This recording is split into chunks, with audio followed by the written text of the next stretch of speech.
Good evening and welcome to Pakistan Today News from our New York studio. I'm Victoria Lane. We begin with developments surrounding the ongoing tensions in the Middle East. Former United States President Donald Trump has suggested that Russian President Vladimir Putin may be helping Iran a little bit. Trump made the comments during an interview on Fox News Radio's Brian Kilmeade show. He indicated that Moscow might be offering some form of support to Tehran, while also suggesting that Russia may believe the United States is assisting Ukraine in return.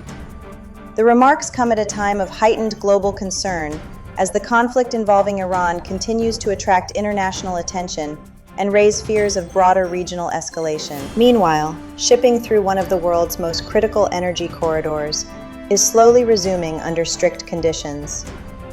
A Turkish-owned vessel has successfully crossed the Strait of Hormuz after receiving permission from Iranian authorities. Turkey's Transport Minister Abdulkadir Uraloglu said around 15 Turkish-owned ships were operating in the region, and officials managed to secure approval for one vessel to pass through the strategic waterway.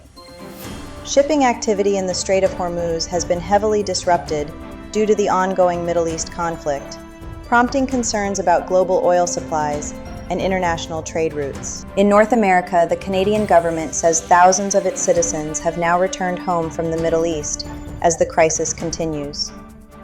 Canadian Defence Minister Anita Anand confirmed that approximately 8,500 Canadian nationals have been evacuated through a combination of direct and indirect routes. Ottawa has also announced $37 million in humanitarian assistance for Lebanon, aimed at supporting food distribution, healthcare services, and access to clean drinking water. Canadian officials say diplomatic missions in the region continue to provide essential consular services, although some in-person operations remain limited because of security concerns and disruptions to regional airspace. The United Nations is also stepping up its response to the humanitarian situation in Lebanon. UN Secretary General Antonio Guterres has launched an emergency appeal for $325 million to support people affected by the conflict between Hezbollah and Israel. The funding is intended to help address rising displacement and expand life-saving humanitarian assistance. According to the United Nations, the 3-month emergency plan will focus on providing food, clean water, healthcare, education, and protection services to vulnerable communities impacted by the violence. A former United Arab Emirates ambassador to the United Nations has also weighed in on the growing tensions.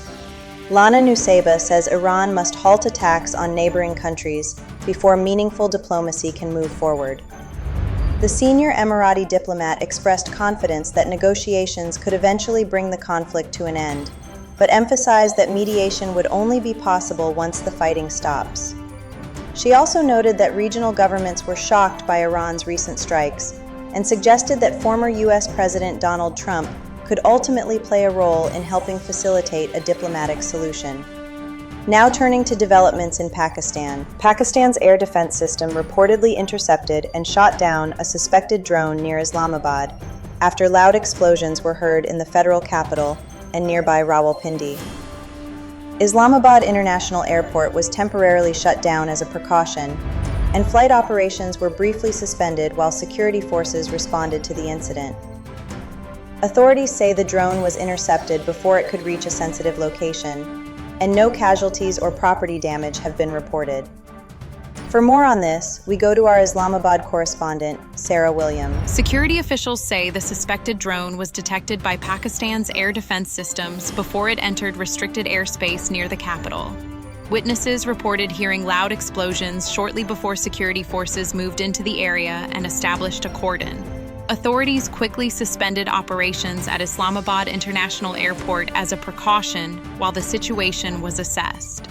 Investigators are now examining debris believed to be from the drone to determine its origin and purpose. Officials say there is currently no indication of casualties or damage. Our thanks to Sarah Williams, reporting from Islamabad. Finally, Prime Minister Shehbaz Sharif has announced that petroleum prices in Pakistan will remain unchanged despite rising international oil prices. According to the Prime Minister's office, the decision was made to ease financial pressure on citizens during a period of global energy volatility. Government officials say Islamabad will attempt to absorb the impact of higher global oil rates, rather than pass the additional costs on to consumers. The move is part of broader efforts to provide economic relief, as households and businesses continue to face challenging financial conditions. That's all for now. You're watching Pakistan Today News. I'm Victoria Lane.